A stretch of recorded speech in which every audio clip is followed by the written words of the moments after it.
My name is John Mendez, and I am your host. Welcome to Walk to Wealth, where I motivate and inspire people new to the world of personal finance by letting you all in behind the scenes of someone who's still on his way. Hi, everyone. Welcome to the Walk to Wealth podcast. If you could do us one small favor, if you find any value in this episode, make sure to tell a friend. Share it with one other person, and so we can help impact one more life. And you're just going to keep impacting lives one person at a time. Without further ado, Vic, my very special guest. For anyone that may not know you, tell us a little bit about yourself. What's your elevator pitch? What do you do? So I'm a business and spiritual mindset coach, and what I do is I teach individuals how to get out of the conditioning of the doing, the constantly looking outside ourselves. What's the next thing we have to do? And I teach the essence of effortless success, how to create that, and how to lead a more fulfilled life. Amazing. And so before, you started amassing all the success and, life started turning out a little bit more in your favor and you started, flourishing. What's the origin story? Tell us a little bit about your walk to wealth. How did you get here? Yeah, I'm a pediatric chiropractor. That's what I started as, and that's what I've been doing since 2010. I started. It was officially a corporation and all that stuff in 2012, but 2011. Yeah. But it was, it wasn't an easy road. I started off and I had to go through my struggles. And what I realized after I went through them, after 2 years of being in business, I ended up going, I had to make a choice. I was so ambitious that I put everything on credit cards to start my business and said, everything will be fine. I'll figure this out. I don't recommend that advice because student loans did a flip on me where they weren't the companies weren't easing into allowing for kind of what they do now. Back then it was the recession hit 2009. I'm just coming out of school and they were not allowing any breaks. And so due to all that pinning up, it was I said, well, I can either just let the business go and go work for someone, or I can just go bankrupt and it'll clear my stuff and it'll allow me to have a little breathing room to give me a little more time to get this business up and running. And so it took me a year to make the decision. I went bankrupt. But long story short, when I took the time to reflect, again, I'm a mindset coach. So I'm looking at, okay, how did I create this in my life? What are the things that I chose to do? What's the choices that I make? What did I put my energy to? And I started to realize I had a lot of limiting beliefs around money. And there were some real big ones there. And I'm like, no wonder I couldn't. It was so slow to see this growth. And as soon as I started to look at those and started to look at each of those, and this wasn't all of a sudden I just did it. It took a couple of years to really get through them. But that's where everything started to take off once I started looking there. And that's where my journey, looking back, everything, from there on out, in a couple of years, I 3X'd my sales and 5.5X my profits. And I started to realize it was all mindset at the end of the day. So when I hit my financial peak at that point, that's where I ended up, I was unfulfilled. I was not satisfied because I was being conditioned in the way of what they tell you in business. Do, right? Look outside yourself, grind, hustle, put the sweat equity in. You got to sacrifice things in order to be successful. That's just the way it works. And I'm not saying that's not bad advice or anything like that, but there's other ways we can do things that are more effective and we don't have to go through all that other struggle. We can have our cake and eat it too. And so that's where I started to apply the things I knew in the quantum world, started to apply spiritual truths, universal laws, all these things. And so, I'm going to choose my success. I changed my whole entire office around, took a 40% hit on purpose to correct it to be more of an office of what I wanted. And without doing anything, I went to become a pediatric chiropractor. I started focusing on that. And my pediatric volume was only 5% at the time, but in 6 months, it grew to 48%. I didn't do anything different in my office. It wasn't like I did Facebook ads or I did anything from a business side of doing. I just focused on me and the being element of me. And from that created the success of what I wanted to have. And once I saw that, I was tired of seeing the entrepreneurs get the same advice. And that's kind of how I shifted to coaching. That's amazing. So that's also kind of why I started this podcast, as you already kind of spoke on, is because, too many people are gurus. And so that's why I kind of started this podcast to give, raw, genuine valuable advice. And you mentioned a little bit too about you didn't realize, all the limiting beliefs you had until you kind of hit, the rock bottom and everything hit the fan. There's a saying, and I'm going to butcher it, but I don't word it as well. It pretty much goes something along the lines of your mistakes, you don't notice them until the weights of your mistakes is too heavy to burden anymore.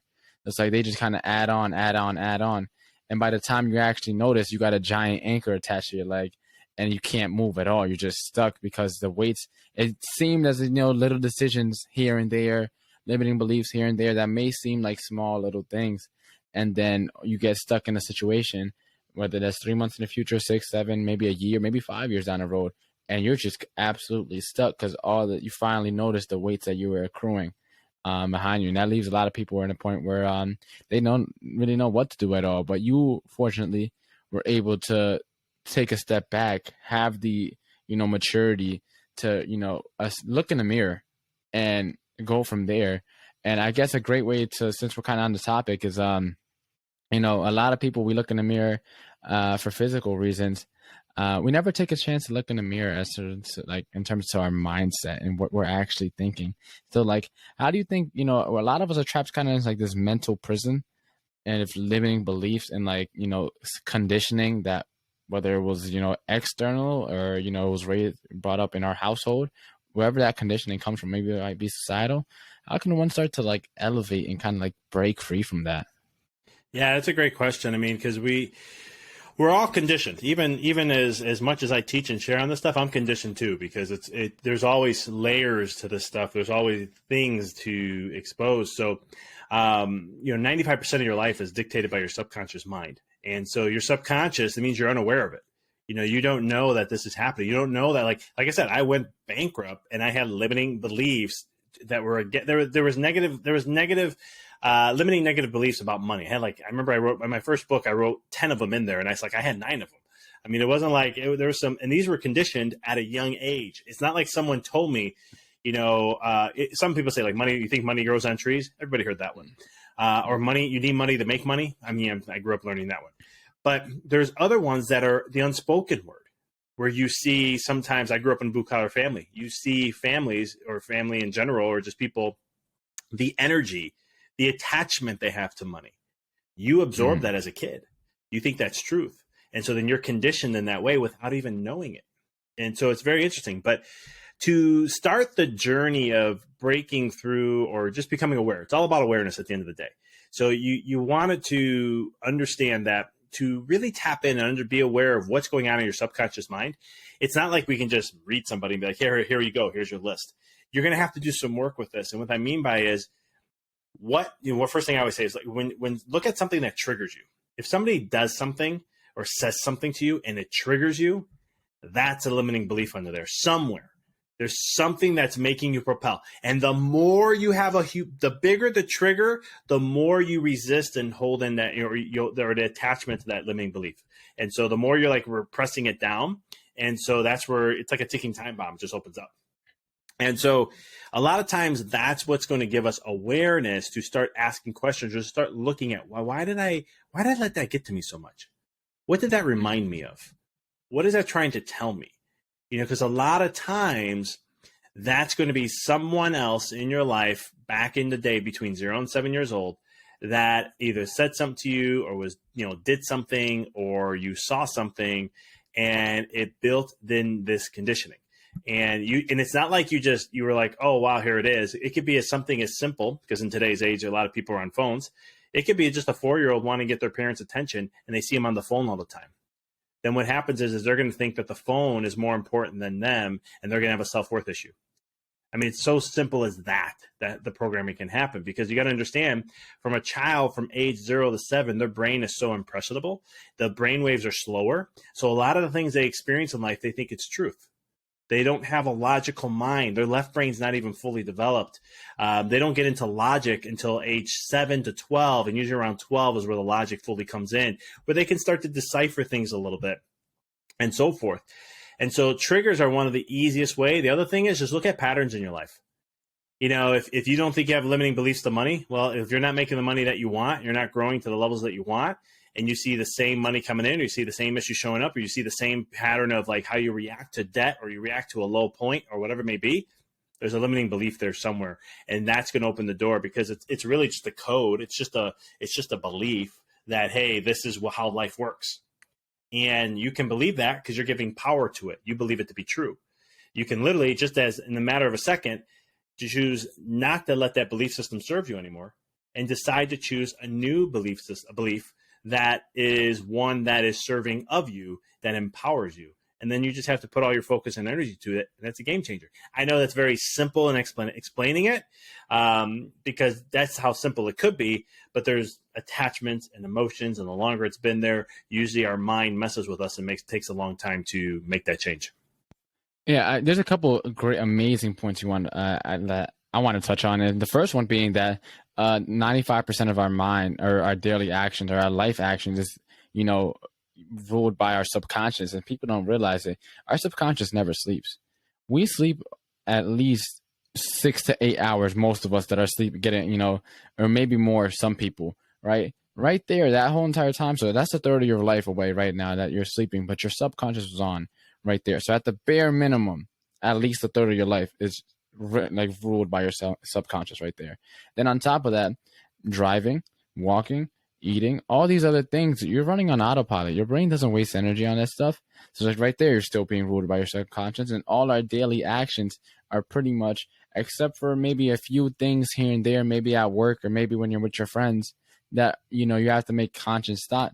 It's like the majority of your day, you're just on autopilot. And I read one thing, I don't know how true it is because I'm not a neuroscientist, but I was saying that by the time you're 35, I think like 99% or like 95% or like maybe closer, like very high percentage of your neurological pathways are already set.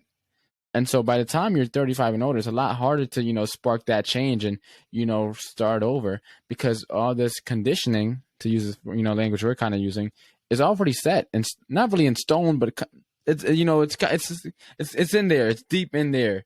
And, you have to start peeling away the onion a little bit to get down to like, what is actually triggering me? What, why did I feel like this? And then another thing I wanted to touch on too was when you talked about as well, like about your patterns, what's continuous in your life, what's something constant.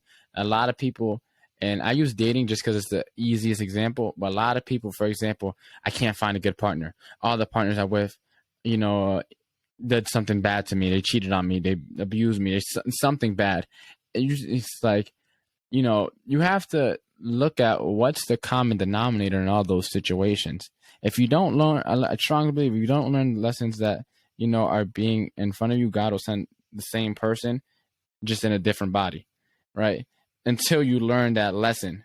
And like, it's like, it'll happen, over and over repeatedly. And so you finally get the, the message that, hey, maybe there's a certain thing that I'm doing that's attracting these people, that is attracting these situations, that's attracting this low pay, attracting all these other things. And people don't realize that. And then they continuously find themselves in these situations. And then the part that I want to add on to, it's like people, it's so easy, especially nowadays, to point the finger. And it's like, if you don't take accountability, you don't have control. And so if you're constantly pointing a finger somewhere else and not taking the time to reflect and assess, what's going on in your mind and, what's going on in your life and, what could you possibly change, you're just never going to have control of your own life because you gave the control to someone else once you pointed that finger. And if that person or thing or place or system or, is not you, you're going to have to wait for that person, thing, or place to change. And if they're not changing, then your life most certainly wouldn't change. You'll just pretty much just be a slave to whoever you just made your master by giving up your own accountability, essentially. No, I mean, 100%. It's, it's interesting, you bring up the neuroscience. I mean, yeah, your brain at 35 afterwards, it gets fixed in a state to think this is life. That's the end of it. And that's what it is. It doesn't mean you can't make changes. You still can. It's just, you have to be open to it and always be from a perspective place to know that, hey, there's always things I can learn. There's always things I can grow. There's always things I can do this. So nothing's ever fixed. And if you have that belief in that perspective, you won't be fixated in that. But I like the relationship thing. That's another great way to, and I do that. That comes up a lot sometimes with clients looking at patterns they do in relationships to uncover things. And because sometimes in business, they don't think it shows up or they don't see it. Or sometimes we'll talk about something in business that they're working with. And all of a sudden, because a limiting belief is not specific to one area in your life. You can have, if you have a low self-worth, well, guess what? That's going to show up in relationships. That's going to show up with finances. That's going to show up in business. That's going to show up in your health. That's going to show up in your mindset. It's going to show up in every facet of your life. And that's the critical thing where, sometimes relationships can be a beautiful door. Because some people will be like, oh my God, I didn't even know I did that. Or, oh my goodness, I keep saying this. Or, oh my God, I keep fixating on this one thing. And I'm like, you're looking at the negative all the time. You're not looking at the positive. Or you're not being grateful for all the other things. And they're like, wow, it's only in this I do that. Okay, let's look at this. Let's look at your business. We've been talking about business for a little bit. Let's look at here. Look how when this happens, look what you say here. And then they're like, oh, crap, I didn't see that. And it's like, okay, let's work on that. Let's change that. And it's so fascinating because once they make that change, then all of a sudden their vibration changes. And when the vibration changes, their reality changes. And when that changes, now they can actually manifest and see, holy cow, okay, this whole vibration thing works. Because when you're bringing up responsibility, I always say we're conditioned in society, especially in America, to have a victim mentality. I mean, just look at what's on the news. Oh, it's because of this. Oh, it's because of that. Oh, it's because of this. You're disempowering yourself, and people don't realize that. So they fight for causes, and but they don't realize they're fighting for disempowerment, which is the opposite of what they really want. And when you look at vibration, you have to understand everything happens as you are, not to you, not even through you. It's as you are. As you are just means the vibration of where you are. You're a magnet. You attract it. So if you start, like I went bankrupt, I had a